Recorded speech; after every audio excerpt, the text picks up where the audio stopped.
Kita absen dari yang pertama dulu. Ntar Ibu kasihannya. Dedi ada? Nggak ada. Terus habis itu Agus Gunawan. Belum juga. Armita. Ada? Armita? Belum. Bagas? Ada Bagas? Belum juga. Imade Agus Trasna. Hadir, Bu. Oke, mana nih wajahnya? Bentar, Bu. Oh, bagus. Kirain tadi gelap-gelapan. Enggak, Bu. Terus Rian, Ida Bagus Rian. Ada Rian. Terus Muhammad Rifdan, udah nggak ada kabarnya ya. Destia. Mana Destia tadi? Hadir, Bu. Halo. Terus Kansa, Liuza Aprilia Kansa. Mana nih belum? Terus Ulia. Ulia juga belum. Nimade Rika. Hadir, Bu. Oke. Suci, Niwayan Suci. Terus Azikri Nurul Laili nggak ada. Virus Hanifah. Nggak belum. Kok kelompoknya ini Kansa belum ada kayaknya ya. Nurul Fitriani. Nurul ada. Hadir, Bu. Nabila Anissa. Ih, cantiknya Nurul. Nabila Anissa. Rahel. Mana Rahel? Mana Rahel tadi? Nggak ada ya? Raka, mana Rahel? Nggak tahu, Bu. Ntar saya chat dia, Bu. Oke, Aditya. Adit, Ya, mana? Bu. Mana Mudit? Mana on cam dong? Gimana? Coba. Halo, Bu. Bram? Udah nyampe Kuta kamu, Bram?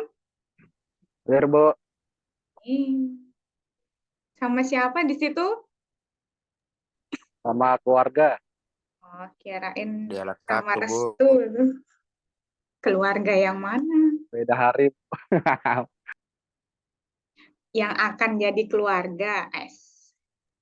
Anu, Bu, ada 2 keluarganya, Bu. Ada 2 keluarganya. Oh, bohong kamu, Det. Oh, dia anak angkat di mana juga gitu. Anak tiri, Bu. Aduh, Bu. Jeleknya. Oke, lalu Restu. Di kampus, Bu. Di kampus. Hadir, Bu. Lagi di mana tuh? Lagi makan kayaknya. Secret. Di sekret. Nune. Nune juga di sekret. Rizka. Kenapa dikecilin? Rizka udah ada. Jadi lagi nyari wifi. Ciko lagi di kafe. Nggak, Bu. Di pantai dia tuh, Bu. Bohong, Bu. Dia lagi di nongkrong tuh. Iya, kayaknya di kafe gitu kan. Tadi. Ya, Bu. Itu Resul ada datang di sini. Andika Dananjaya. Mana Hadir, tadi Bu. Licos ada perasaan, oh itu dia. Oke, Kayla. Mana Kayla?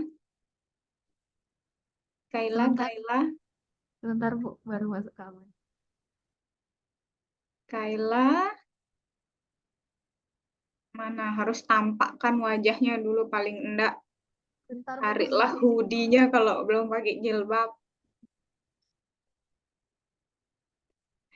Kayla, M. Alvin. mana? Alpin Nasyurul Haq.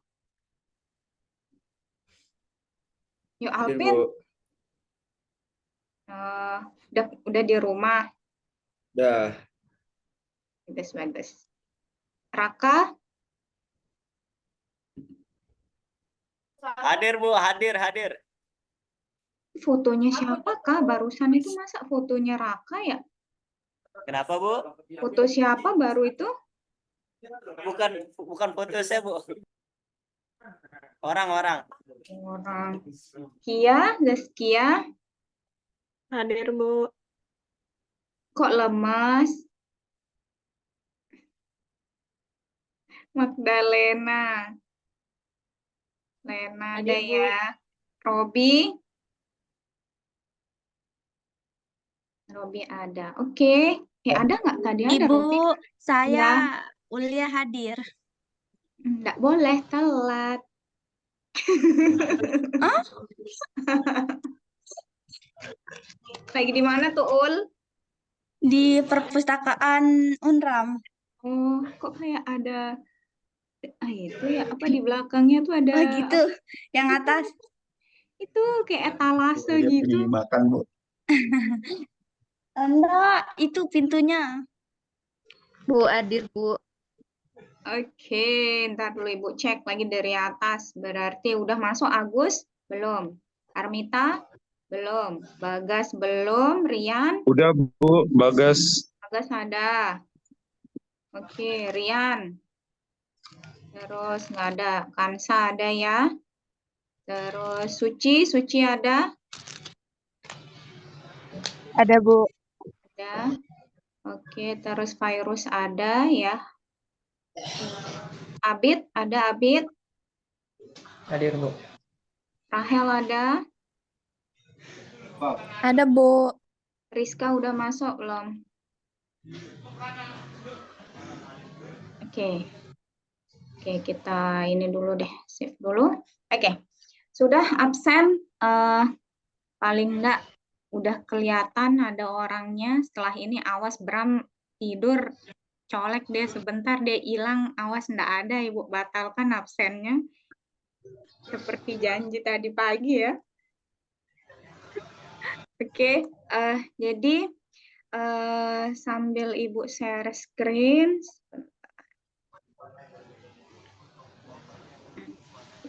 Ini share screen. Sudah kelihatan kah? Kita naik dulu. Sudah terlihat, ini bahasan kita hari ini adalah tentang desain guide COVID 2019. Sudah terlihat ya? Oke. Terlihat, Bu. Oke. Kita akan membahas ini. Sebelum kita membahas ini, jadi yang kemarin coba Ibu review ulang lagi untuk yang kalian sudah dapatkan apa aja ya untuk objektif. Coba dari kelompok Ulia, objektifnya yang didapatkan apa? Secara manual ya, maksudnya kelompoknya kelompok watermelon. Kemarin apa objektifnya? Coba sambil dibuka dulu ya. Yang lain, kelompok yang lain tolong disiapkan. Maksudnya karena nanti akan ada pembandingan sebenarnya di desain guide COVID 2019 ini. Ada? Buat apa namanya? Secara manual dapatnya apa kemarin? Itu BAI, Bu. BAI. Oke, BAI ya. BAI berapa? Ya, 3 kayaknya. 3, 5, 2 biasanya itu. Bentar, Bu. Oke, Lupa. sambil dibuka deh. Anggap Lihat. udah BAI ya, dapat. Terus Nggih. kelompoknya Abid. Kelompok Abid. Abid apa Dapatnya namanya? Oh, Five APO, Bu. Musketeer. APO, oke. Terus kelompoknya oke, APO 8. Kelompoknya Robi, Agus dan kawan-kawan. Dan bilang filenya ada di Rian. Sebentar Ibu, lagi buka dokumennya. Dipakai Oke. di doc, Bu. Oke. Terus kelompoknya Nune. Kemarin kalian dapatnya apa?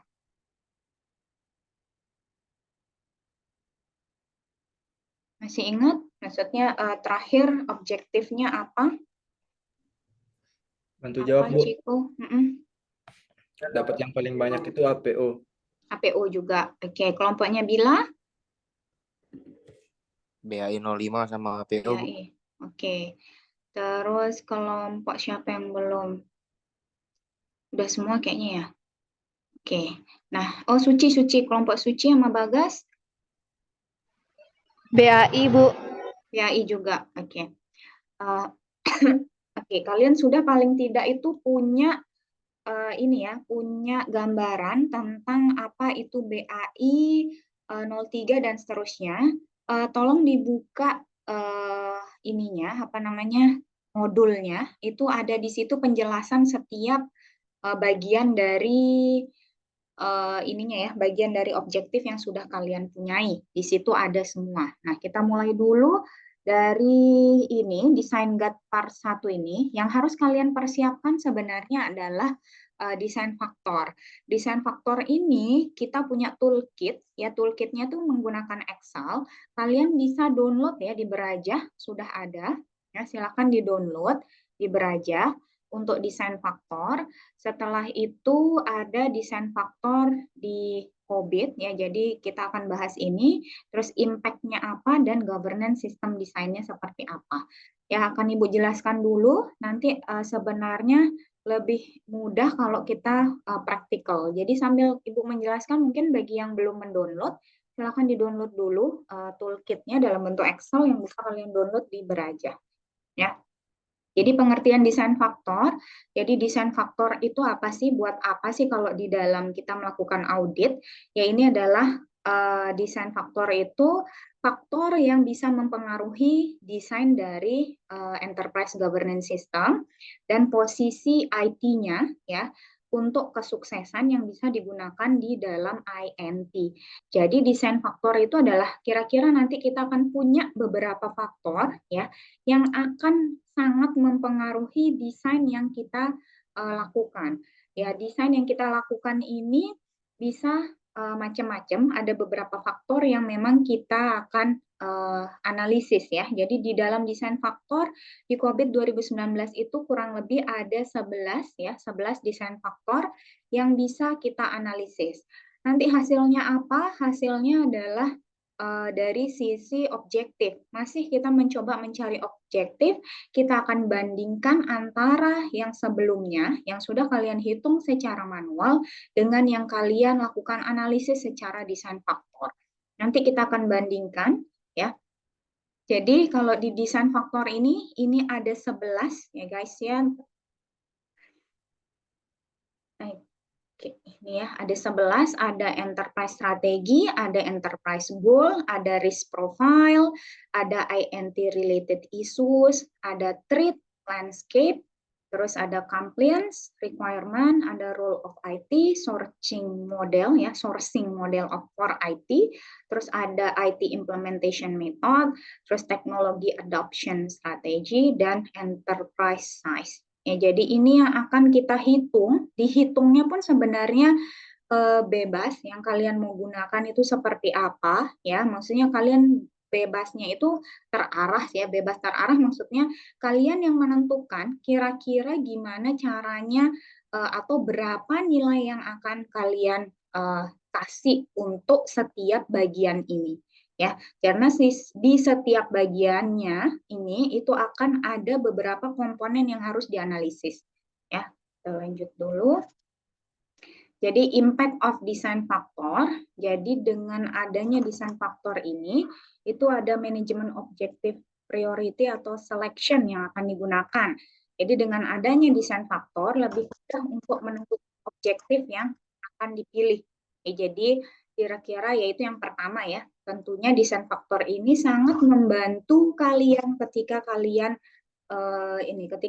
akan memilih objektif. Terus yang kedua, components variation. Ini dapat memilih variasi yang sesuai dengan objektif yang dipilih. Jadi kita bisa menyesuaikan kira-kira objektif mana yang memang paling pas dari variasi yang sudah kita isikan. Nah, yang ketiga, need for focus area guidance. Jadi beberapa bagian yang ada di desain faktor merupakan variasi dari model konten agar dia lebih spesifik. Jadi kita bisa lihat di dalam tadi yang 11 faktor di desain faktor, itu ada apa saja yang saling mempengaruhi. Ya, jadi desain faktor impact, di sini ada manajemen objektif, priority, and target capability level. Ya, ini yang kita inginkan. Kira-kira dari manajemen objektifnya seperti apa, lalu dari yang kedua sini komponen variation dan spesifik fokus areanya. Dari desain faktor ini, dari yang kita lihat, itu yang pertama paling penting adalah lihat dari sisi manajemen.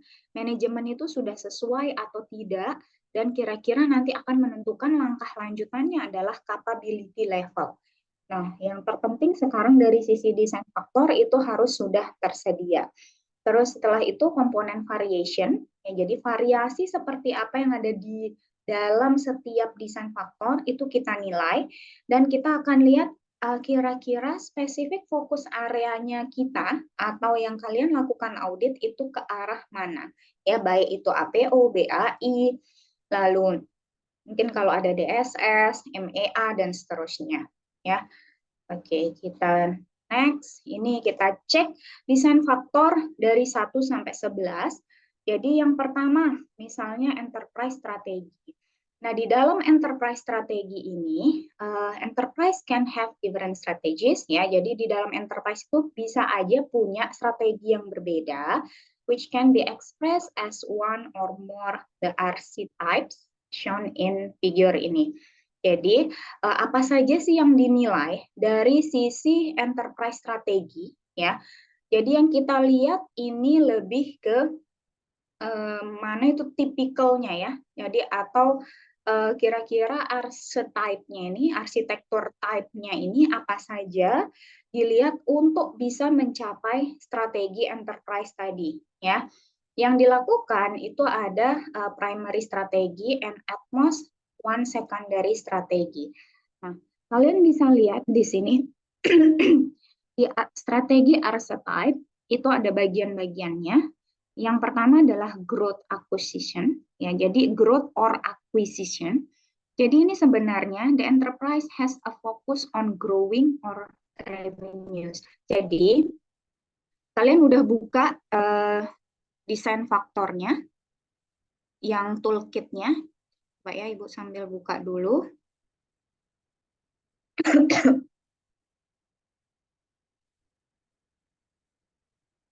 Ya, ini sambilan mungkin Ibu langsung ngajarin caranya, berarti yang di-share adalah screen. Tunggu.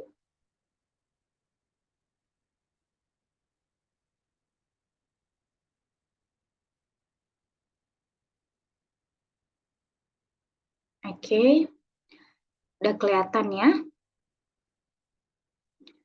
Udah kelihatan? Ini adalah desain faktor toolkitnya yang bisa kalian download. Ada instruction, ada beberapa tab yang ada. Ya, di depan ada instruction, terus ada canvas. Di sini tab canvas. Ini nggak usah diapa-apain, ya. Kalian bisa skip. Ini hanya untuk menentukan nanti perhitungan itu semua masuk kalau di canvas perhitungannya udah dihitung sendiri.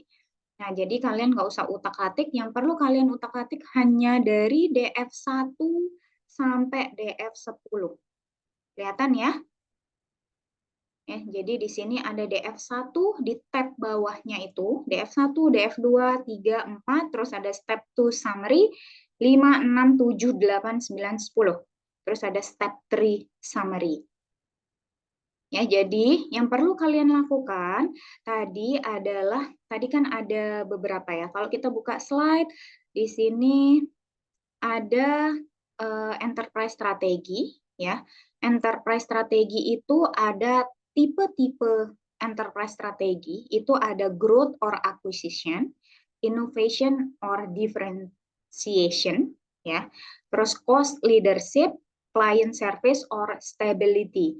Nah, di sini the explanation-nya ini atau penjelasannya, kalau growth or acquisition itu kira-kira enterprise-nya tuh lagi fokus kepada apa? Growing-nya. Dia apakah misalnya nih ya, contoh kalian punya kalian enterprise-nya itu bergerak memang melayani customer. Nah, melayani customer-nya itu didapat dia memulai dari nol. Kalau kalian katakan dia memulai dari nol, maka dia growth. Ya, maka dia masuk kategori growth, berarti nilai growth-nya ini akan lebih besar, bukan acquisition. Oke, itu udah nyampe dulu yang ini. Maksudnya ngerti dulu maksudnya ya. Maksudnya adalah ini kebetulan Ibu rekamnya, nanti kan akan Ibu bagikan rekamannya supaya kalian bisa tonton ulang kalau misalnya mau sambilan ngerjain nanti ya. Oke, syukurnya ada pas lagi kuliah Zoom nih. Jadi growth or acquisition yang kalian harus lihat adalah enterprise kalian itu dia fokus kemana? Apakah dia fokusnya adalah memang growth? Ya, growth berarti dia bertumbuh gitu ya, dari nol misalnya 1, kedua dan seterusnya bertumbuh, atau jangan-jangan dia akuisisi. Dia misalnya adalah akuisisi dari enterprise sebelumnya, atau misalnya dia adalah perusahaan yang dia perusahaan yang kayak franchise ya. Misalnya kalau dia perusahaan franchise itu berarti dia mengakuisisi. Atau misalnya dia ini adalah anak cabangnya dari instansi apa. Berarti dia masih masuk ke akuisisi ya. Dan kita lihat gimana sih caranya ngisi di DF-nya ya. Di DF-nya ini dia growth or acquisition-nya kalian itu kasih nilai. Sebenarnya dia nggak ada pembeda ya, dia growth or acquisition di DF-nya ini karena yang dinilai adalah dari sisi enterprise strategy. Tapi yang perlu kalian lihat di sini misalnya ya, yang perlu kalian ganti adalah sisi importance yang 1 sampai 5 ini. Jadi misalnya kalian merasa oh dia sedang growth atau dia merupakan akuisisi, penting nggak ya kira-kira itu untuk perusahaan ya, untuk instansi yang ada yang akan diaudit? Kalau dirasa perlu berarti kalian perlunya itu seberapa? Ya, contoh misalnya kalian kalau mau menilai lagi bisa dari ini. Oh, berarti di visi misinya mereka itu kepengennya terus bertumbuh. Mereka itu terus melakukan inovasi, misalnya di visi misinya. Berarti kan dia kepengen untuk maju ke depan, gitu ya. Dia pengen maju, berarti kan dia kepengen growth. Kepengen maju, akhirnya kalian merasa karena di visi misinya bilang bahwa dia ingin bertumbuh, misalnya apalagi dia bilang ingin bertumbuh atau bertumbuh sampai tahun 2025 misalnya, berarti dia sangat penting dari sisi growth or acquisition-nya. Kalian boleh bilang sisinya sangat penting karena mungkin sekarang udah 2024, 2025 lagi 1 tahun, berarti dia sangat penting. Kalian boleh tuliskan di sini 5. Sangat penting berarti dari sisi growth or acquisition. Ya, jadi itu di sini boleh kalian ganti. Tapi kalian juga perlu melakukan analisis setiap kalian menuliskan berapa angka yang ada di tabel di kolom importance ya. Itu berarti kalian harus lihat kira-kira berapa pasnya. Kalau dirasa kayaknya tengah-tengah deh, dia enggak juga mikirin growth, enggak juga ya udah biasa aja pokoknya jalan perusahaannya. Ya udah kalian boleh tuliskan 3. Ya, atau dia misalnya enggak ada dia mikirin sama sekali, ya udah 1. Ya, jadi itu ada dasarnya untuk setiap yang kalian tuliskan. Ya. Jadi ini kan udah ada penanda bahwa importance di sini diukur dari 1 sampai 5. Berarti di sini dianggap baseline-nya, tengah-tengahnya adalah 3 ya. Di bawahnya berarti dia mungkin sangat tidak peduli gitu ya. Kalau di atasnya berarti dia sangat penting. Ya, kurang lebih seperti itu. Oke, sampai sini ada pertanyaan dulu sebelum kita lanjutkan. Oke, silahkan Destia mau nanya. Izin bertanya, Bu. Mm-mm, Misal mm-mm. untuk kan ini tadi misal contoh yang dikasih Ibu kan kayak dia itu lagi mau ada untuk dia berkembang gitu kan, ada dia Mm-mm, mm-mm. berkembang. Nah, itu tuh kita tahu dia mau berkembang tuh dari kita tanya-tanya sama orang sananya kah atau cuma kita lihat-lihat lagi kayak gitu. Nah, itu dia kayak yang tadi Ibu bilang, sebenarnya alangkah baiknya sudah mulai nanya-nanya gitu ya. Tapi kalau misalnya belum ada waktu untuk itu, berarti kalian bisa gunakan yang kemarin. Maksudnya bisa kalian lihat dari visi misinya misalnya. Boleh. Kayak tadi yang Ibu contohkan, misalnya, oh dia itu kepengen berkembang sampai tahun 2025. Misalnya, oh berarti kan 2025 itu kurang 1 tahun lagi. Nah, berarti kan di sini bisa dituliskan dia berarti growth acquisition-nya dianggap dia sangat penting misalnya. Boleh. Oh iya Ya. ya, Bu. Makasih. Sama-sama. Oke, kita uh, ke sini lagi, kembali ke sini. Tadi sudah growth and acquisition ya. Terus yang kedua innovation or differentiation. Ini penjelasannya, the enterprise has a focus on offering different or innovative product and service to their client. Yang di sini berarti kalian akan menilai perusahaan tersebut apakah dia tetap berinovasi untuk kliennya. Entah itu dia pakai produk, entah itu dia pakai service, tapi dia tetap berinovasi. Kalau dia tetap berinovasi, ya, maka di sini pun kalian harus menuliskan angka 5. Ya. Tapi misalnya gini, Bu, inovasi sih dia, tapi dia inovasinya cuma di awal aja. Baseline 3. Tapi kalau kalian bilang, oh tiap bulan, tiap tahun dia tuh punya proker Bu atau punya produk baru yang ditawarin ke customernya. Boleh 4, boleh 5.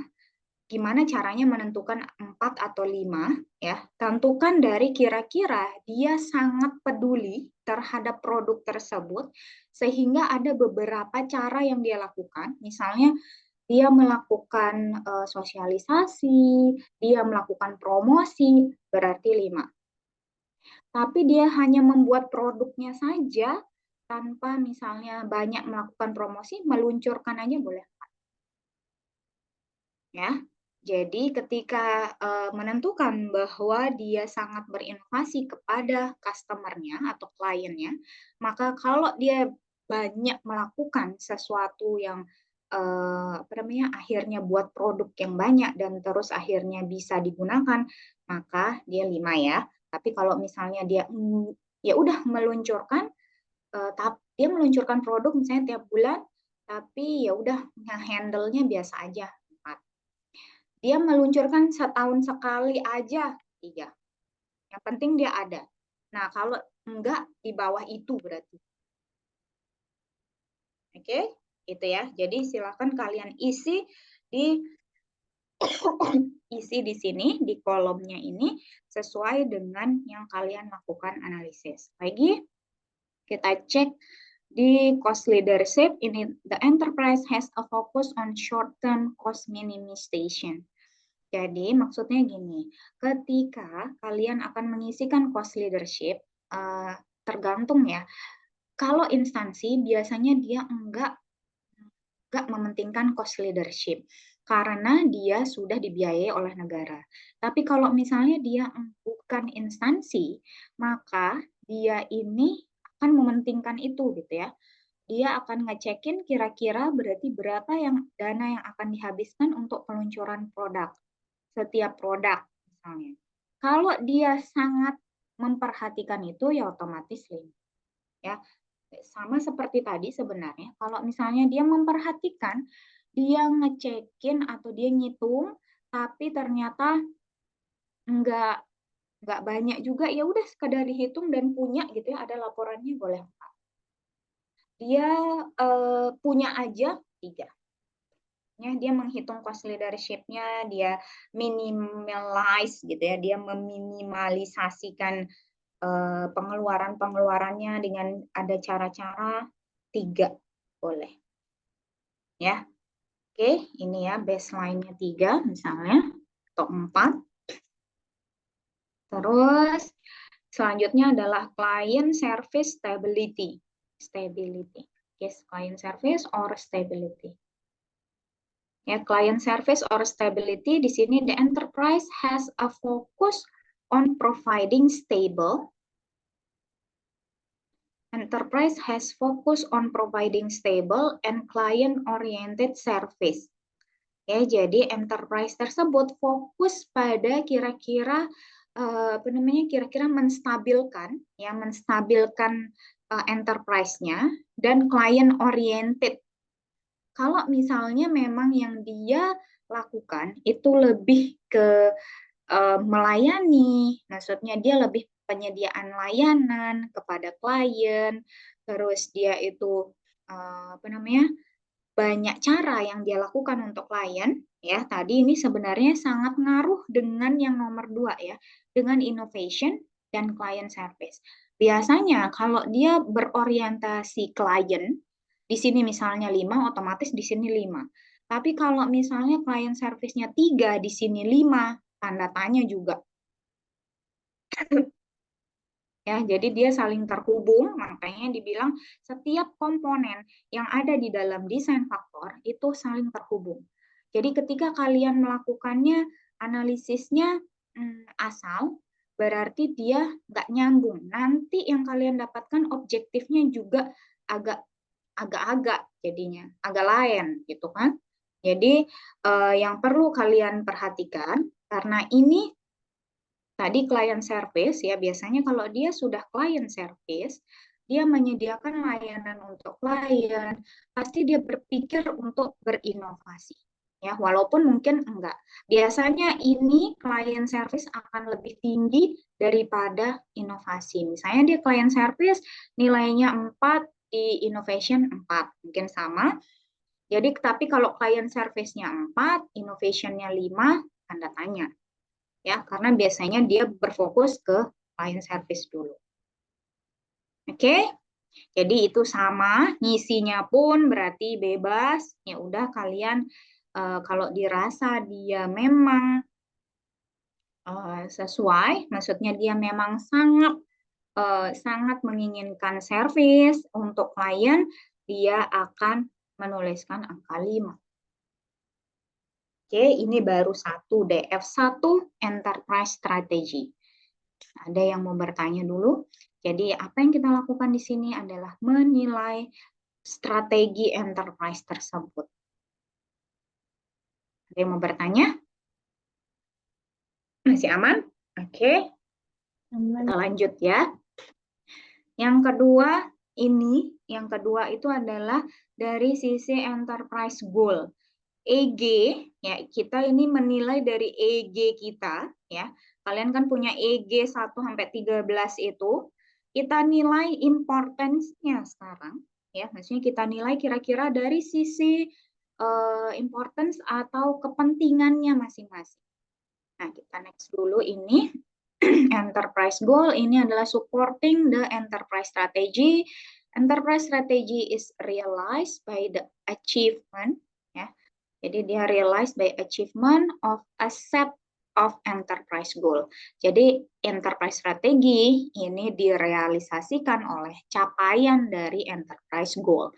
These goals are defined in COVID framework, ya, structure along the balance scorecard dimension and include the elements shown in figure 4.6. Oke, ya ini. Jadi kalian punya 13 EG, ya, yang sebenarnya penjelasannya pun sudah ada sebelumnya.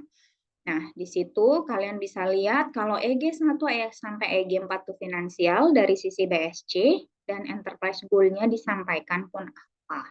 Nah, Ini sudah paten ya, maksudnya EG-nya ini udah paten sampai EG ke-13. Nah, yang perlu kalian lakukan sama tadi melakukan melakukan pengecekan importance-nya atau tingkat kepentingan dari setiap EG. Kita cek misalnya dari EG1, ini mungkin nggak akan Ibu jelaskan sampai EG13 ya, kurang lebih aja. Jadi EG1 misalnya Portfolio of Competitive Product and Service. Ini sering banget kita bahas EG1 ya. Maksudnya portofolionya dari sisi dia Competitive Product and Service. Tadi sebenarnya nyambung ke yang sebelumnya ya, Enterprise Strategy. Kalau dirasa dia punya suatu produk and service dan dia mengembangkan itu, silakan dituliskan 4 atau 5. Tetap di sini ada keterangan baseline-nya adalah 3. Minimal berarti 3. Kalau dia melakukan saja atau dia punya saja berarti cukup 3, tapi ketika dia banyak melakukan sesuatu terhadap produknya ya berarti boleh 4 dan ya. Terus EG2 manage business risk ya.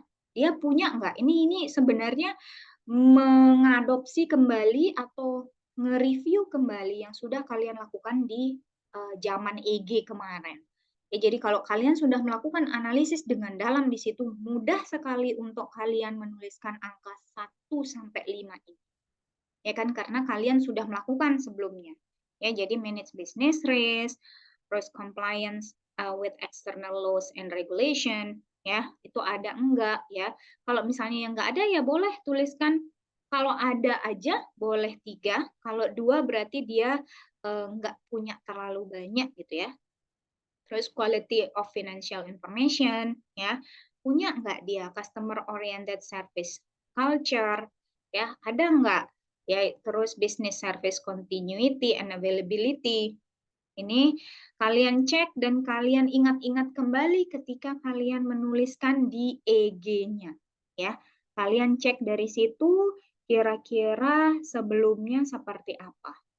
Ya, kira-kira kalian, oh dia kan punya ini, punya ini, punya ini. Kemarin kalau kalian sudah presentasikan secara baik pada saat UTS, lebih mudah kalian akan menuliskan di sini. Oke, ini ya. Jadi Ibu nggak akan jelaskan lebih lanjut, ada pertanyaan dulu. Kayaknya kalau EG aman lah ya, kalian kan sudah melakukan sebelumnya, sudah mencoba di sebelumnya. Hanya saja sekarang kewenangan kalian untuk menuliskan berapa importance-nya.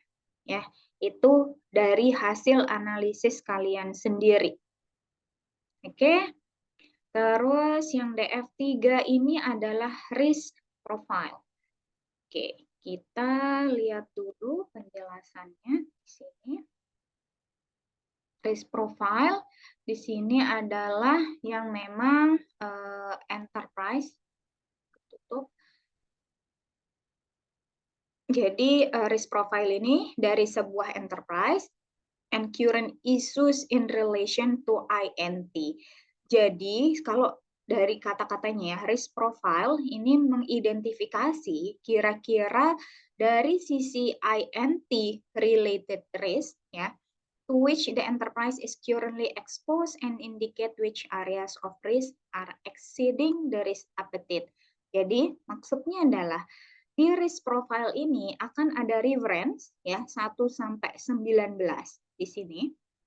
Itu akan ada kira-kira kalian ini dari sisi misalnya reference yang pertama nih, IT investment decision making, portfolio definition and maintenance.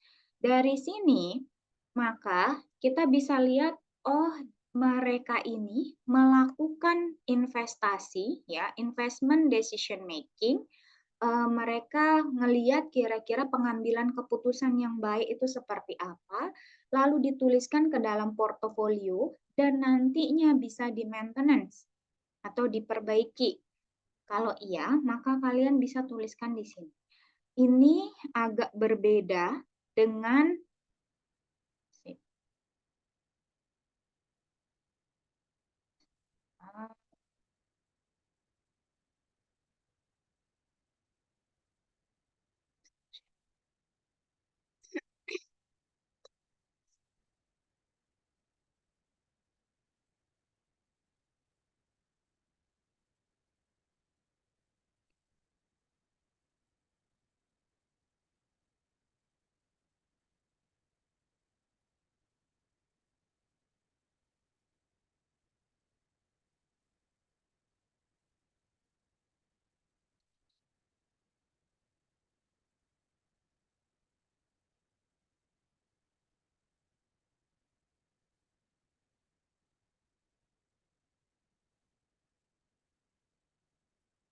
Ya, pindah screen-nya sebentar.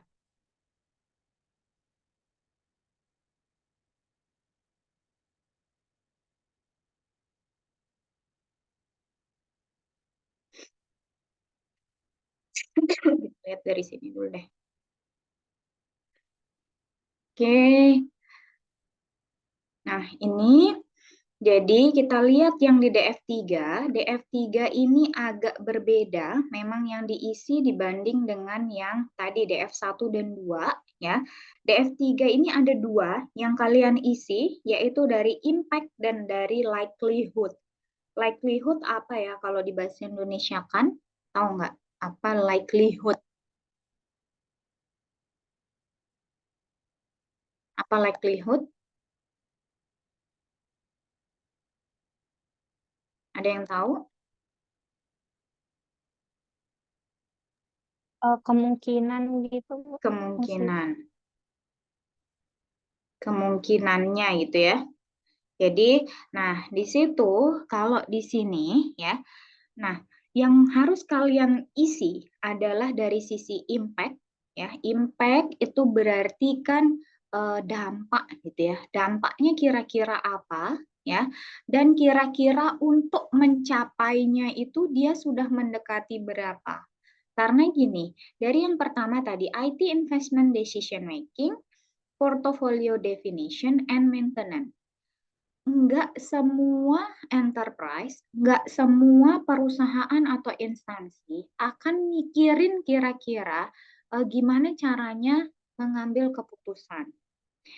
Kalian perlu pikirkan kalau enggak ada IT investment, ya ini sharing aja ya. Kemarin habis ngobrol sama orang DJP gitu ya, orang DJP itu enggak pernah memikirkan gimana caranya mereka ngambil keputusan. Bikin aja aplikasi. Itu typical governance di Indonesia, government di Indonesia itu seperti itu, bikin aja aplikasi tapi tidak pernah memikirkan impact-nya seperti apa dan cara mencapainya seperti apa. Jadi yang dipikirkan di sini adalah penting banget kita mikirin, oh ternyata dari misalnya aplikasi yang sudah dibuat sebanyak itu kita perlu mikir IT investment-nya.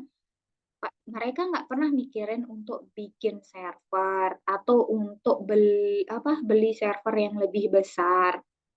Berarti kan impact-nya besar sebenarnya karena mereka punya ratusan aplikasi. Itu contoh ya. Berarti kalau misalnya dilihat dari situ, impact-nya itu akan besar. Atau misalnya kalian bisa tuliskan tanpa mikirin investment tentang IT. Misalnya, oh harusnya tahun depan saya atau perusahaan ini harusnya menambah kapasitas servernya. Mereka misalnya nggak pernah mikirin itu, tapi itu berimpact sangat besar, kalian bisa tuliskan 4 atau 5.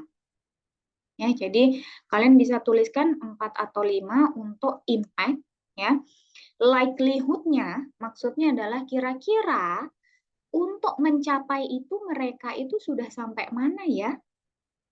Ya, jadi kalau misalnya oh ternyata sekarang mereka punya server, tapi servernya ya belum sebesar yang diinginkan, berarti likelihood-nya bisa 4 juga. Atau misalnya dia bisa 3 kalau base gitu ya.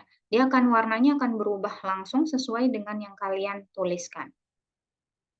Ya, jadi di sini ada kategori warna dari risk ratingnya. Ada yang merah very high risk, ini yang agak-agak krem nih high risk, biru muda normal risk, dan biru tua low risk.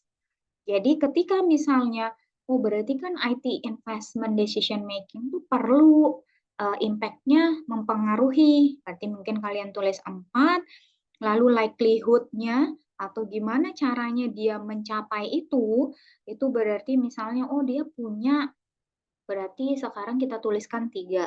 Atau misalnya ternyata dia nggak punya server sama sekali, tapi melakukan mereka sewa server secara cloud 3 juga.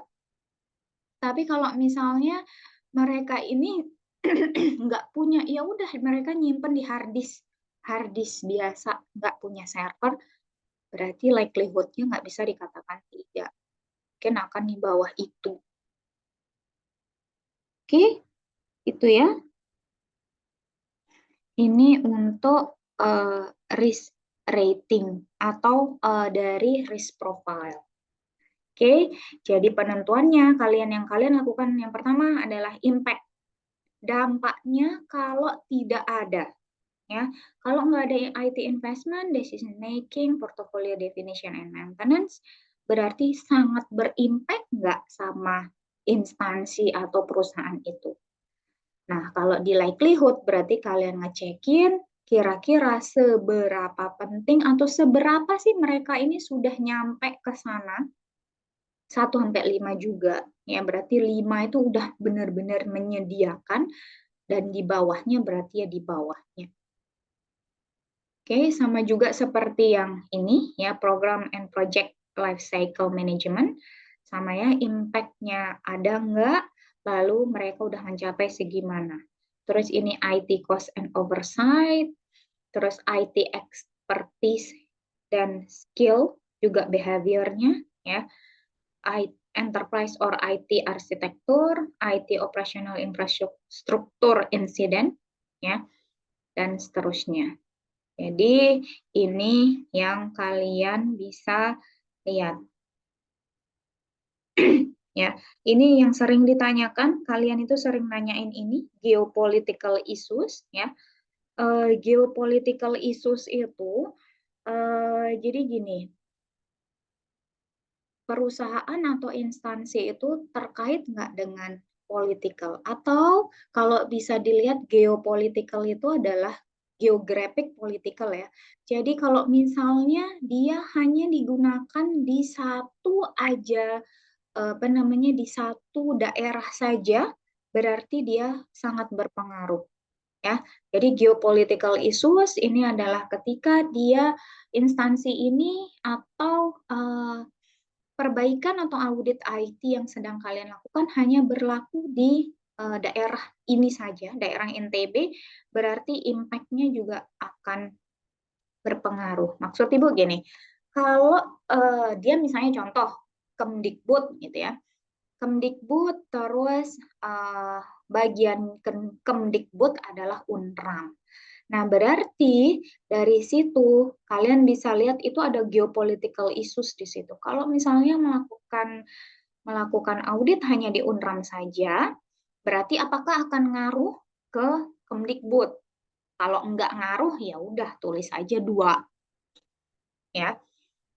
Terus cara mencapai itu, misalnya Unram sudah kira-kira, misalnya dia sudah mencapai audit seberapa besar, berarti bisa juga dituliskan 2. Kalau misalnya ya udah segitu-gitu aja misalnya. Sudah, ya itu yang geopolitical issues. Terus kalau yang lain sih kayaknya aman. Ya, ada teknologi based, environmental, data and information management, dan seterusnya. Ada pertanyaan dulu? Sampai DF3. DF3 aman.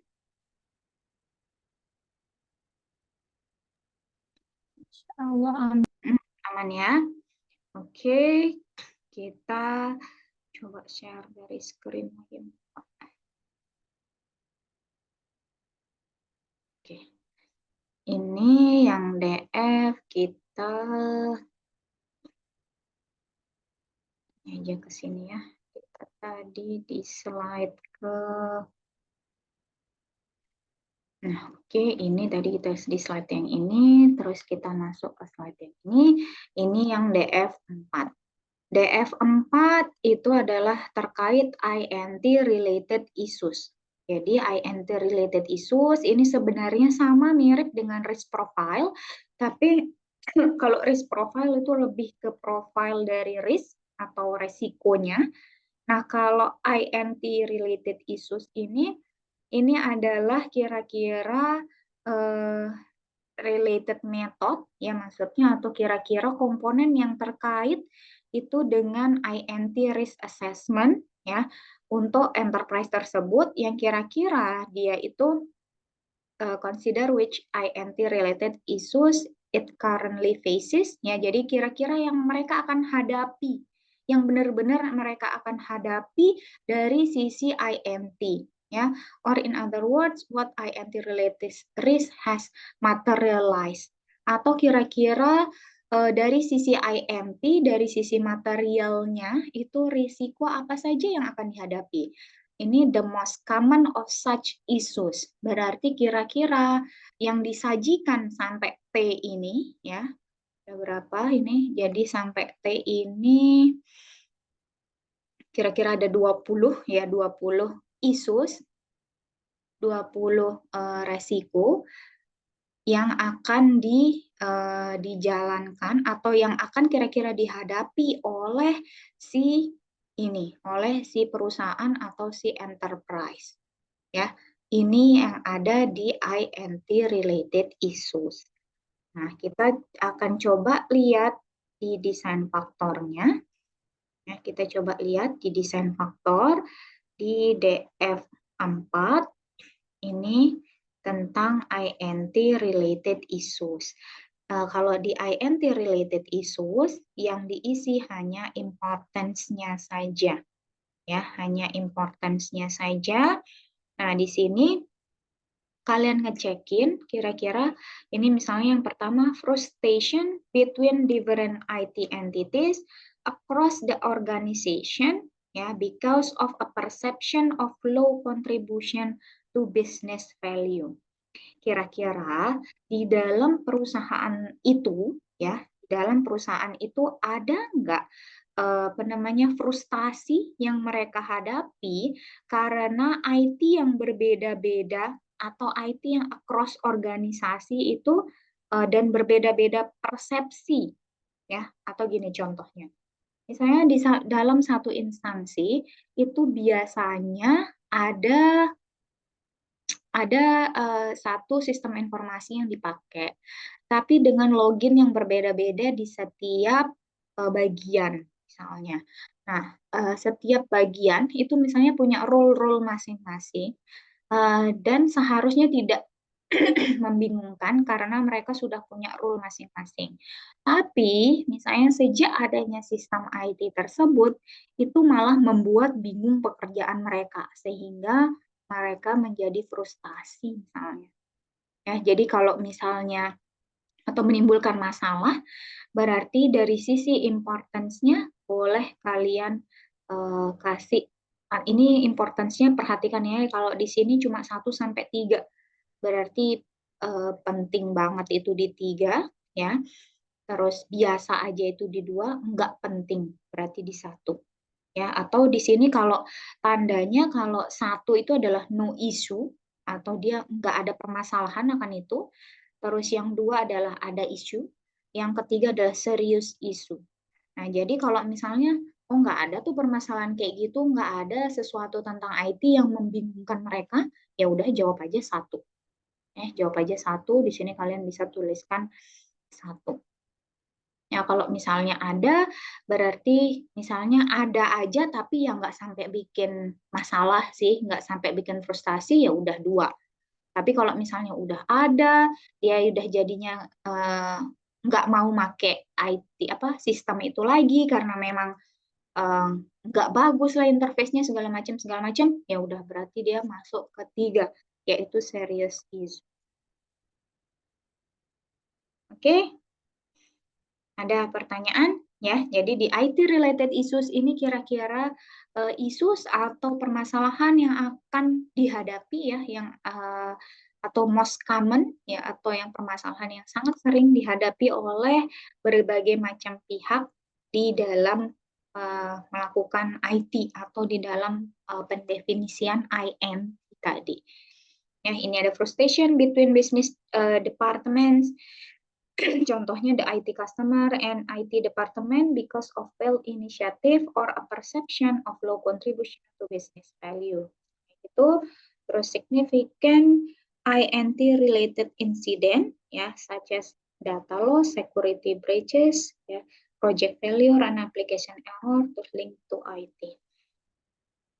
Ya, jadi ini yang harus sama caranya. Mungkin kalian gimana Bu caranya mau tahu atau mereka itu udah ada atau enggak kayak gitu. Berarti kalian tetap harus ya kalau misalnya nggak nemu di webnya, nggak nemu di di apa namanya di visi misi atau di yang lain harus nanya ya sehingga kalian benar-benar dapat DF-nya yang sesuai. Oke, ini di DF 4 sudah oke sampai sini ya. Jadi pengisiannya kurang lebih akan kalian lakukan seperti itu. Kita habis ngisi DF 4, kalian bisa lihat di summary. Ya, misalnya ini tadi sudah diisi.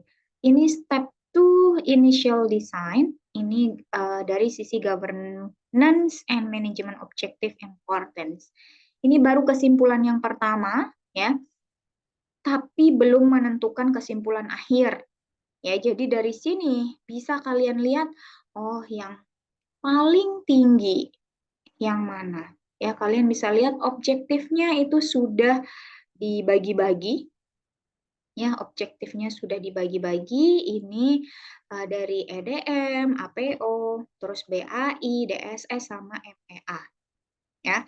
Jadi di sini dia sudah ada masing-masing. Kalian bisa lihat di sini yang 100% adalah DSS 03. Ya.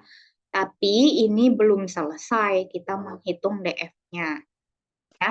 Jadi kita ngitungnya masih DF 4. Kalau dilihat di pertengahan di DF 4 itu berarti ini yang tertinggi adalah objektif dari DSS 03.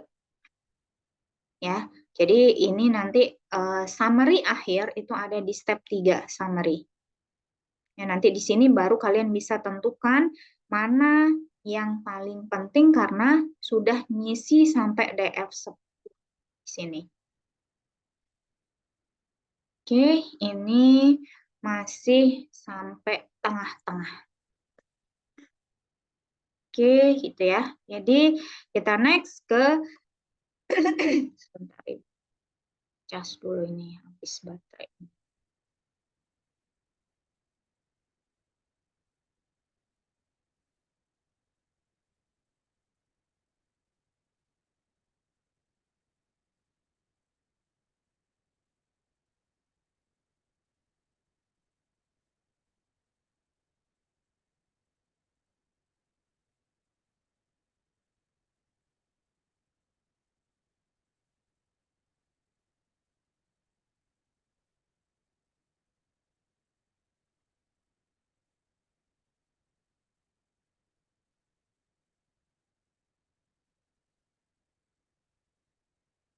Oke, kita lanjut. Sini ya. Jadi ini adalah dari DF5. DF5 itu adalah treat landscape. Di DF5 itu di sini cuma ada 2 ya. Di DF5 itu treat landscape.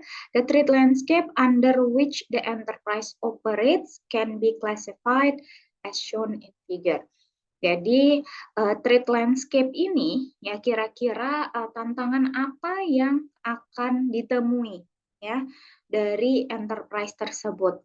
Nah, ini mudah banget cuma menilai dari sisi normal atau high.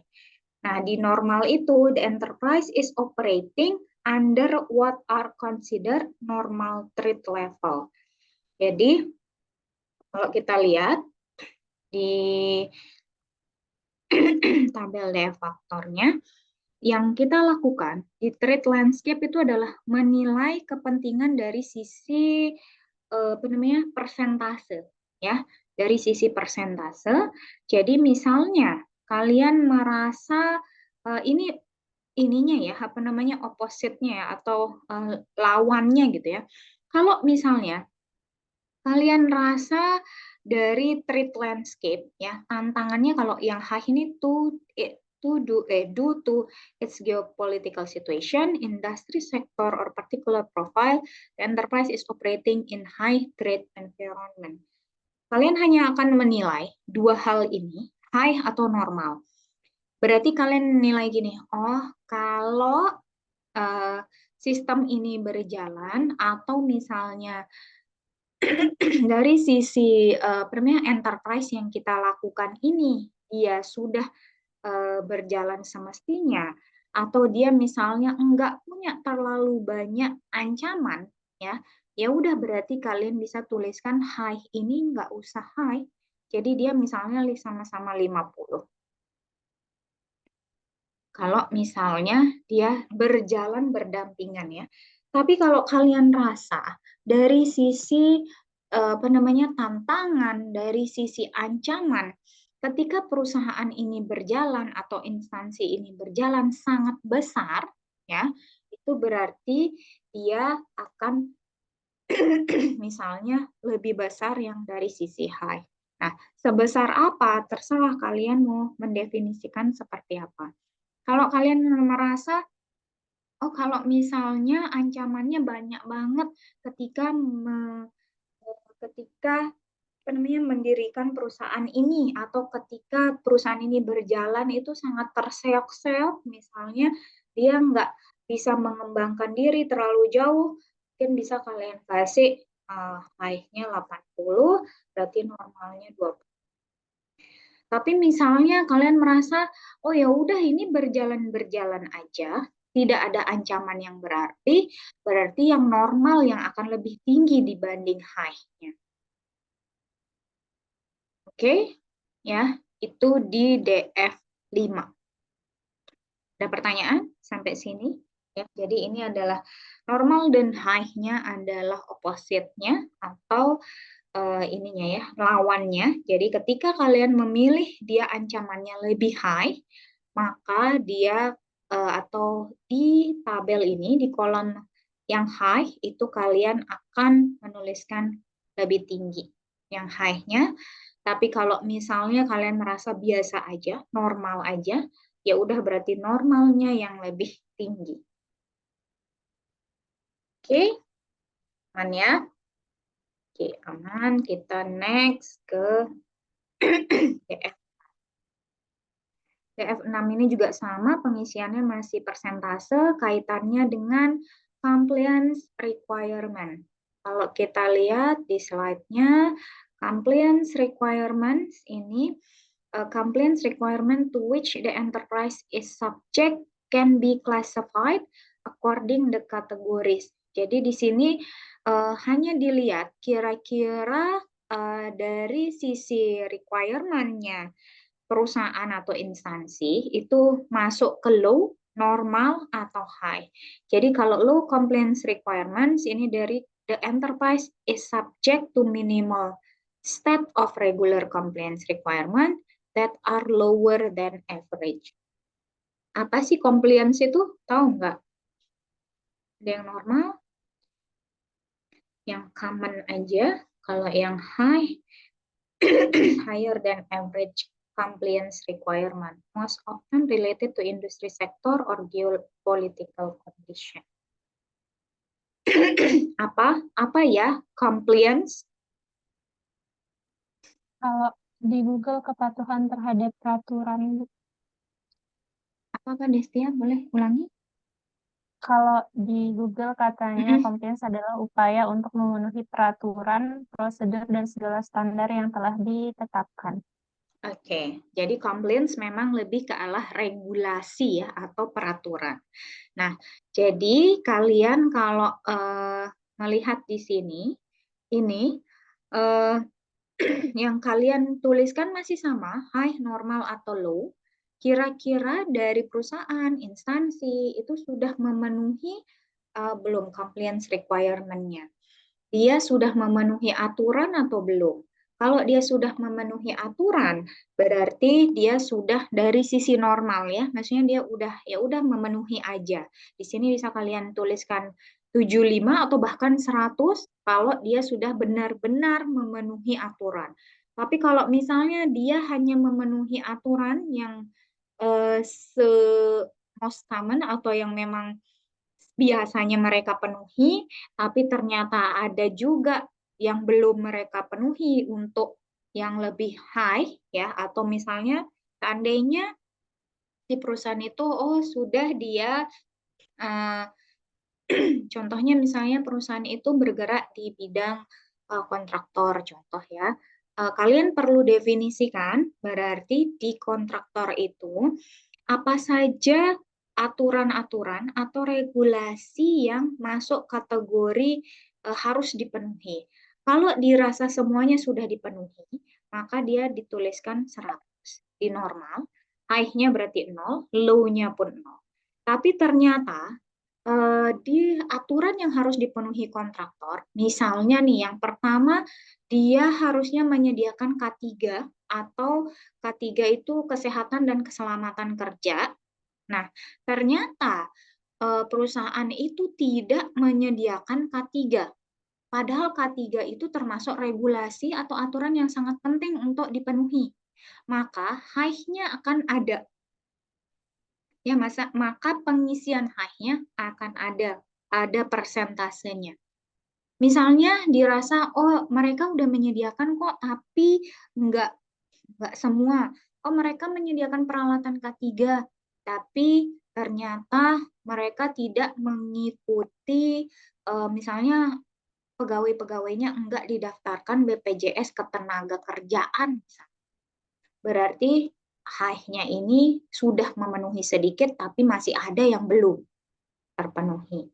Ya, dan dilihat misalnya dari sisi high juga, misalnya kalau dirasa, kalau nggak ikut BPJS Ketenagakerjaan, berarti kan kasihan ketika nanti ada kecelakaan kerja yang bertanggung jawab siapa.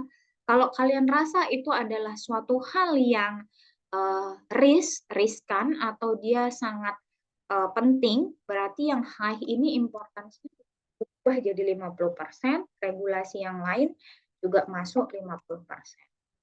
Contoh ya. Oke, ini contoh tadi pengisiannya. Oke, ada pertanyaan DF6? Aman? Bu, izin bertanya, Bu. Berarti yang untuk DF5 sama DF6 ini kita kayak misal apa topiknya, terus kita sesuaiin dia high kah, normal kah gitu berdasarkan tingkat kepentingan atau apa namanya keadaannya di sana gitu kan. Betul. Jadi nilainya tuh bebas dari kita gitu kan. Bebas. Ya. Jadi bebas kalian boleh menentukan DF5, DF6 ini berdasarkan hasil analisis ya. Kalau tadi yang penting kalau di trade landscape berarti kan ini dari sisi ancaman gitu kan. Mereka biasa-biasa, nggak ada ancaman berarti tuh ya udah berarti normal-normal aja gitu kan. Berarti normalnya bisa kalian 100%, high-nya ya 0. Nah, kalau di DF ya tadi misalnya ada beberapa regulasi atau aturan yang mereka harusnya penuhi tapi enggak dipenuhi. Nah, itu berarti kan ada dari sisi high ya, itu yang belum kepenuhi gitu. Atau mungkin high ini maksudnya gini ya, kayak tadi yang Ibu bilang, dia BPJS Ketenagakerjaan nggak diikutin pekerjanya. Berarti padahal itu suatu hal yang important gitu ya, suatu hal yang penting.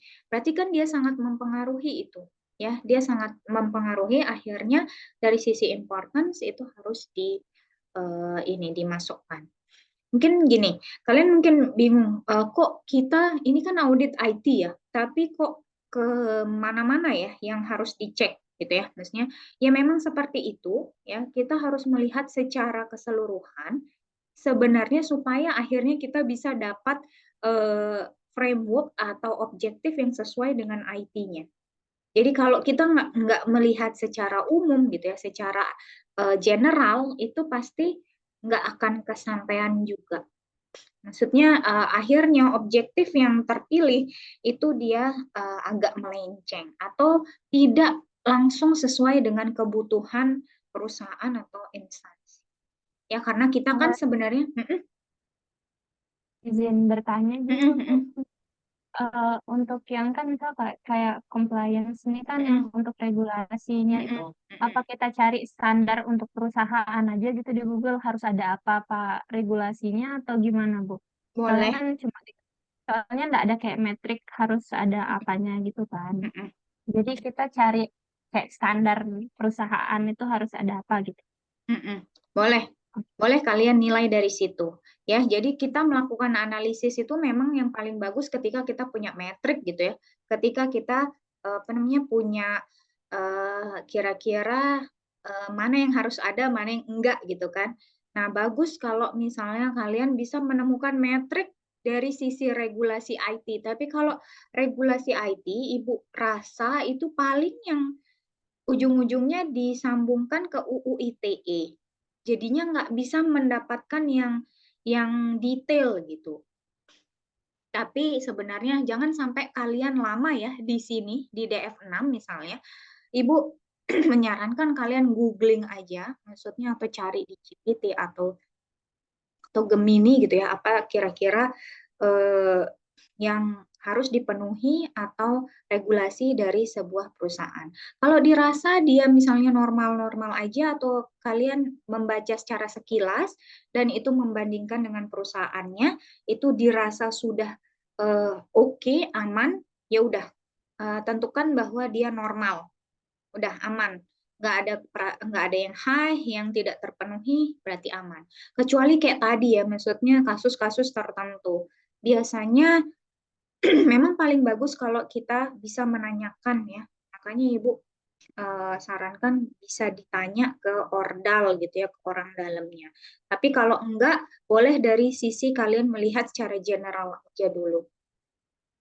Nggak apa-apa. Yang penting kalian pada saat mengisi ini, kalian tahu alasannya kenapa kok saya ngasihnya 50-50 atau 80-20 dan seterusnya.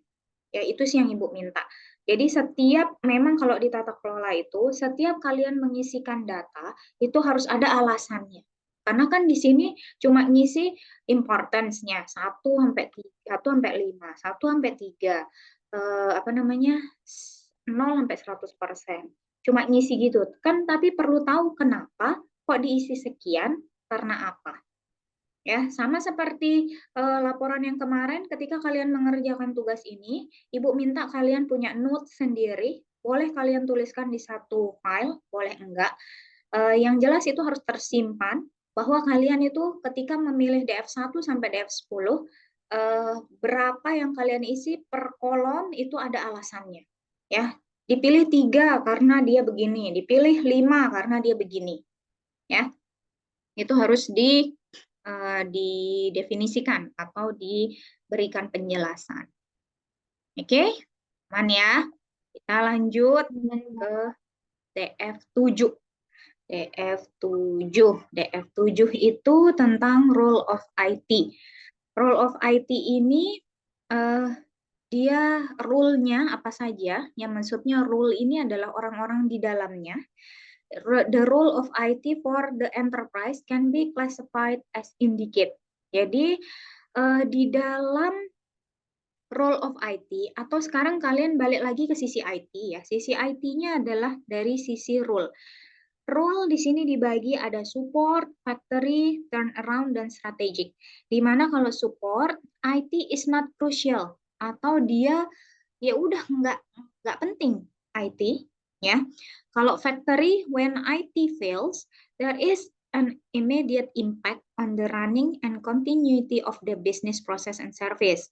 However, IT is not seen as a driver for innovating business process and service. Jadi, kalau yang support, IT is not crucial. Jadi, memang IT nggak penting. Kalau factory, kalau bagian IT-nya fails atau ada salah satu sistem IT-nya fails, itu akan berpengaruh. Ya, dia akan berpengaruh untuk menjalankan bisnis proses. Walaupun itu nggak kelihatan ya, maksudnya mungkin bisnis proses yang biasa-biasa aja atau nggak terlalu penting. Itu dari sisi factory. Kalau turnaround, it is seen a driver for innovating business process and service. Ya, IT is seen, ya jadi berarti kalau turnaround, IT ini adalah core intinya, maksudnya drivernya atau yang memang menjalankan bisnis proses dan service-nya. At this moment, however, there is not a critical dependency on IT for the current running and continuity of the business process and service. Maksudnya, kalau di turnaround, memang aplikasi IT ini digunakan untuk innovating business process and IT-nya, driving-nya, maksudnya penting, Mbak. Penting tapi enggak banget gitu loh. Dia hanya penting aja, ada sebenarnya tergantung juga enggak, tapi penting. Misalnya di situ berarti kalau ini kan role of IT ya, berarti yang kita lihat adalah dari sisi orang-orangnya sebenarnya. Apakah orang-orang IT itu sangat berperan di dalam kehidupannya instansi maupun organisasi itu. Jadi kalau dia hanya support ya udah nggak penting. Kalau factory dia dibutuhkan gitu ya, dia dibutuhkan. Kalau turnaround dia ini harus ada, ya harus ada tapi yang nggak butuh-butuh banget. Nah kalau strategik ini berarti tanpa adanya IT bisnis proses itu tidak akan bisa berjalan, ya. It is critical for both running and innovating the organization business process and service. Jadi untuk ngisinya ya di sini ini ya. Jadi ada berarti kita akan membagi kira-kira 4 role IT ini. Tapi kalian lihatnya role of IT ini dilihat berdasarkan ada enggaknya orang-orang IT di sana, ya. Jadi kalian coba cek di perusahaan maupun instansinya ada berapa sih orang IT yang memang bertugas di sana.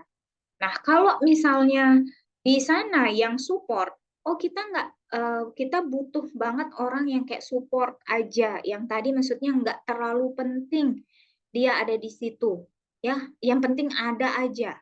Itu berarti 5 di sini importance-nya.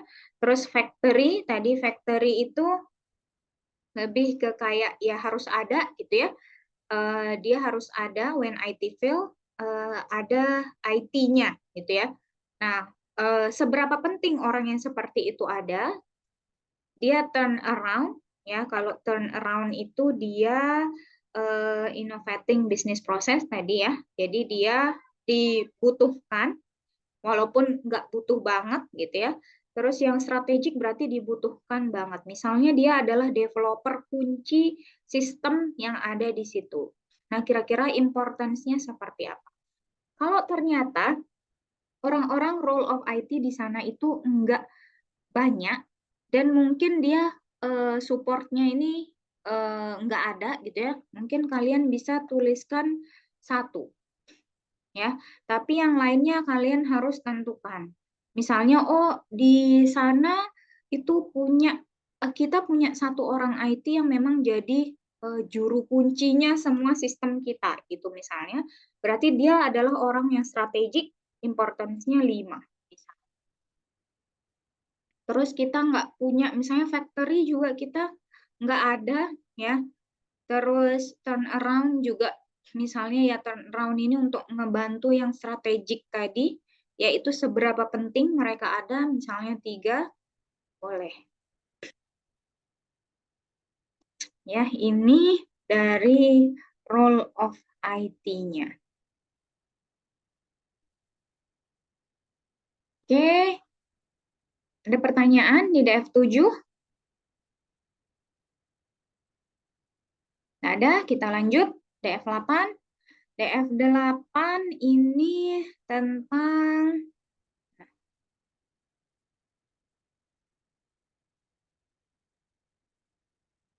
DF8 tentang sourcing model for IT.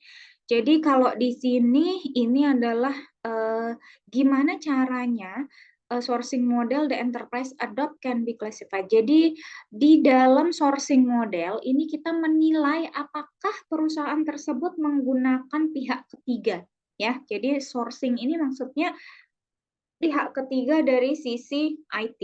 Nah, kalau kita lihat di sini di DF8 itu ada outsourcing, ada cloud, ada insource ya. Oke, ini ada yang hybrid malah, tapi di sini nggak ada. Ya, kita ngikutin yang di sini aja. Jadi ada 3, outsourcing, cloud, dan insource. Jadi kalian akan ngecek kalau misalnya outsourcing ini the enterprise calls open the service of third party to provide IT service. Nah, kalau gini misalnya di kita tadi role of IT-nya nggak ada. Misalnya di perusahaan itu nggak punya IT, orang yang khusus IT. Atau dia cuma punya 1 orang yang strategik aja. Sedangkan yang lain itu dia outsource. Oh, ada pegawai magang. Oh, ada ada yang lain, ada mahasiswa PKL misalnya. Itu dianggap dia berarti sourcing modelnya, bentuknya adalah outsourcing. Nah, enggak hanya dari sisi manusianya, dari sisi hardware, software juga iya. Atau misalnya dari sisi server juga termasuk. Ya, jadi dia misalnya memutuskan bahwa enggak make server yang beli atau mainframe gitu ya. Udah kita nyewa aja cloud, berarti dia outsource. Ya, tapi ternyata cloud ini juga ada ya, sudah ada di bawahnya. Cloud ini the enterprise maximize the use of cloud for providing IT service to its user. Jadi seberapa penting ya, seberapa importance cloud tersebut ya. Terus ada yang insource, ini insource the enterprise provide for its own IT staff and service. Tadi misalnya ini berpengaruh ke role of IT yang sebelumnya, di DF sebelumnya. Kalau misalnya semuanya adalah pegawai tetap, itu berarti insource. Berarti insource itu sangat penting misalnya, silakan diisi. Ya, dan ini nilainya yang 3 ini adalah 100% ya. Jadi dia tidak satu-satu ya, misalnya 100, enggak. Jadi dia saling berpengaruh satu sama lain. Jadi misalnya outsourcing di sini 30%, cloud-nya 50% karena menggunakan tadi service secara cloud gitu ya. Terus insource-nya 20%. Itu kalian bisa sesuaikan. Oke, jadi misalnya yang outsourcing itu berarti tadi nyari udah kita cuma punya insource 1 aja, terus outsourcing-nya yang diperbanyak. Mungkin karena nggak mau punya pegawai tetap di IT. Terus tapi yang dinilai adalah dari 3 hal ini, itu adalah mana yang paling penting. Yang lebih dipentingkan apakah orangnya atau penyimpanannya, ya itu yang perlu dipastikan. Oke, ini DF8.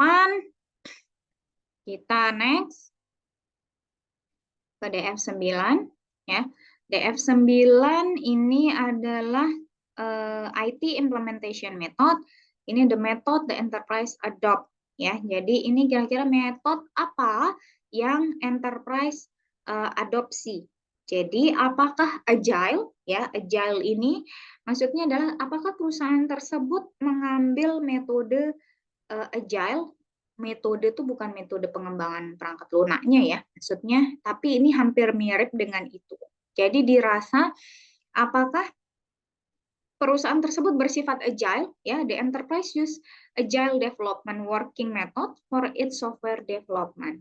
Ya, jadi sebenarnya mirip ya IT implementation method ini dengan metode-metode yang ada pada saat membangun sistem. Nah, kalau dikatakan agile ya kalian udah tahu lah ya apakah mereka membangun menggunakan agile atau DevOps. Di sini enterprise use DevOps working methods for software building, deployment and operation. Ya, terus ada traditional. Jadi di sini enterprise use a more classic approach to software development. Ya, dia masih pakai waterfall ya. Kalau yang hybrid ini berarti mix antara semuanya. Ya. Ini kalian akan masukkan penilaiannya di DF9. Tapi di DF9 lagi-lagi nggak ada hybrid, ya, dia hanya agile, DevOps, dan tradisional. Nah, ini pun nilainya adalah keseluruhannya 100%. Ya, jadi maksudnya perusahaan ini misalnya hybrid, ya udah berarti dia menggabungkan antara ketiga hal ini. Berarti ada 50, 10, dan 40 untuk persentasenya.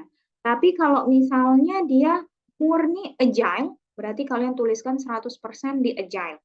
Tapi kalau misalnya ya sama yang lain juga, dia murni tradisional, dia waterfall banget cara kerjanya di sana, gimana caranya mereka mengerjakan sistem, itu berarti dia tuliskan di sini.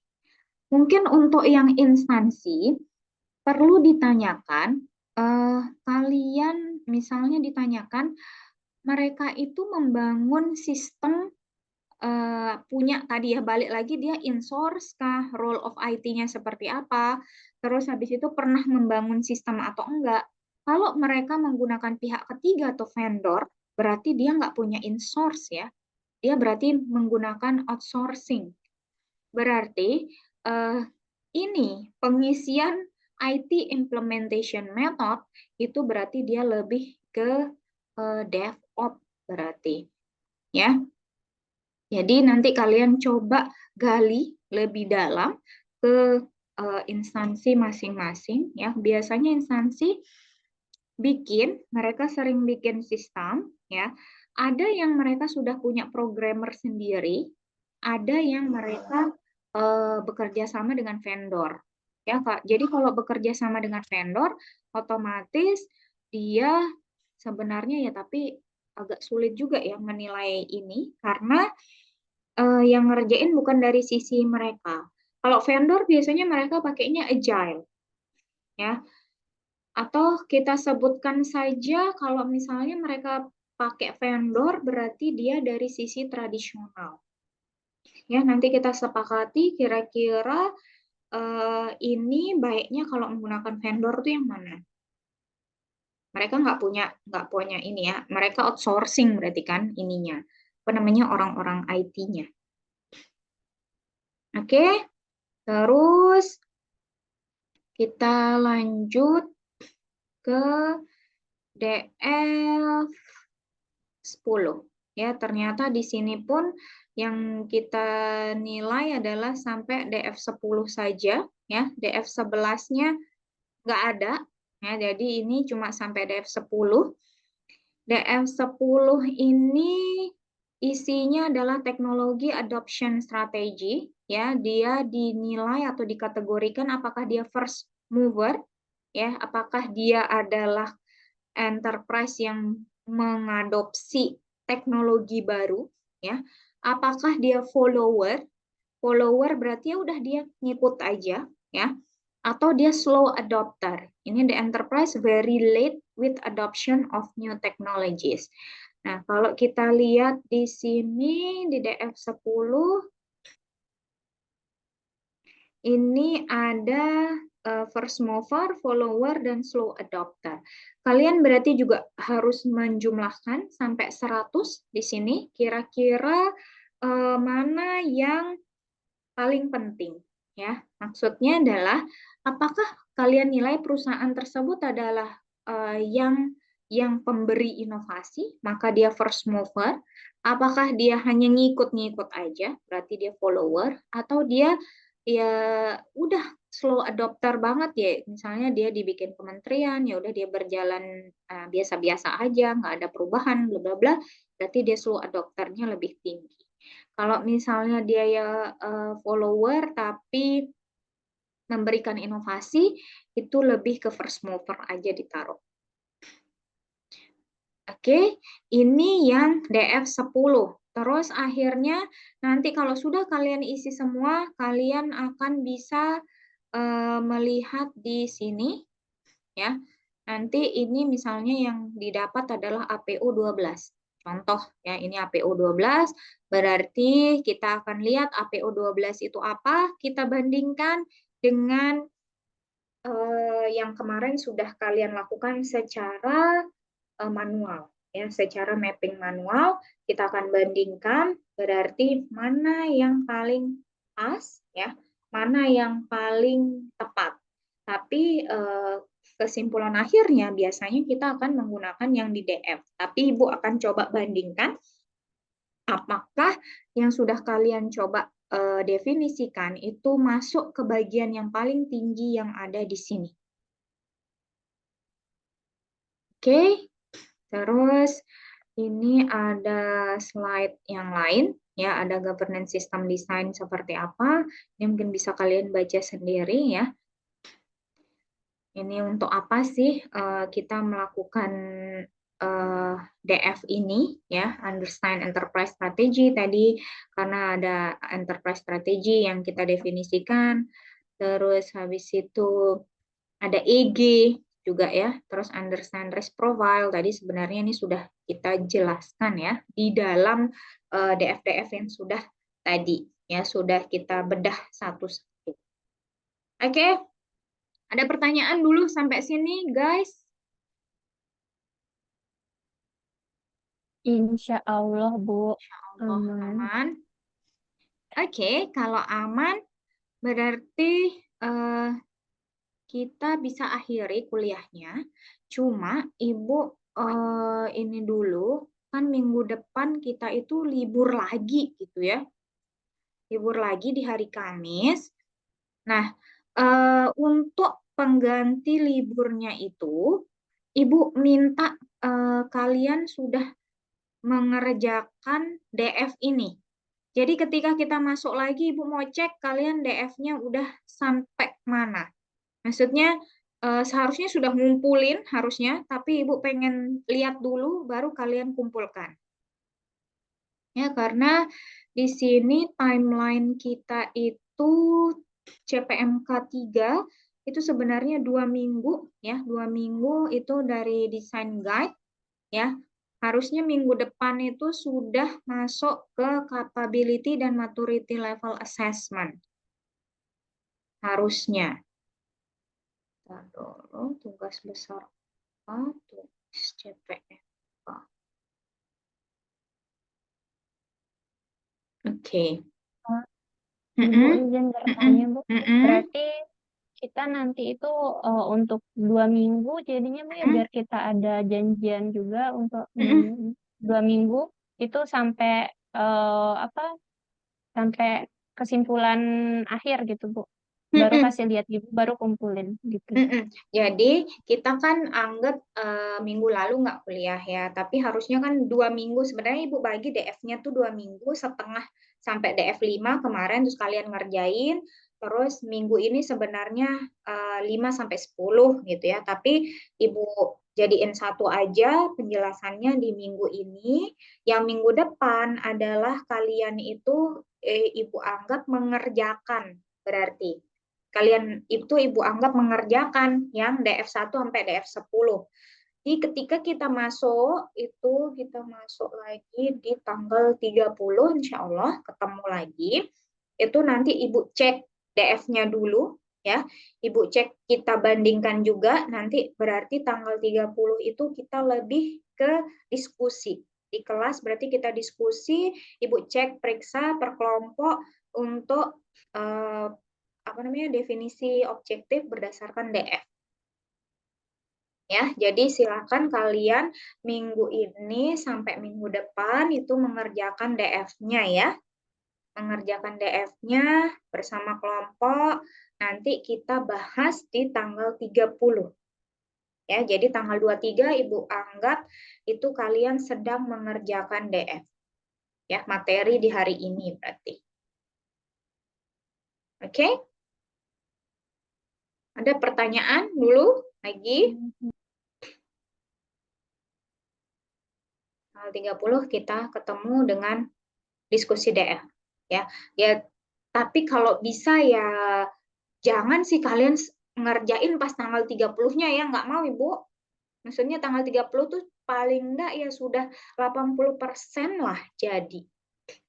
Maksudnya DF-nya mungkin udah sampai DF berapa, mungkin ada bagian-bagian yang mungkin kalian masih bingung isinya, itu kita diskusikan di tanggal 30. Oke. Ada pertanyaan? Mas, Bu. Nggak ada, Bu. Nggak ada? Siapa yang bilang nggak ada tadi? Pram ya? Oke, kalau nggak ada, kita bisa akhiri ya hari ini. Terima kasih banyak yang sudah hadir. Nanti rekaman hari ini akan Ibu render dulu ya sampai selesai. Ngapain tuh Adit? Terus nanti akan Ibu share linknya ya. Tolong diingatkan Ibu kalau belum share ya. Maklum, kita sudah tua. Oke, itu aja. Terima kasih semuanya. Sampai ketemu insya Allah tanggal 30 ya. Assalamualaikum warahmatullahi Ya, Bu. wabarakatuh. Makasih, Siap, Bu. Sore. Terima kasih, Udah Bu. sore nih. Udah mau maghrib. Oke, Bu. Kasih Bu. Makasih, Live Bu. ya.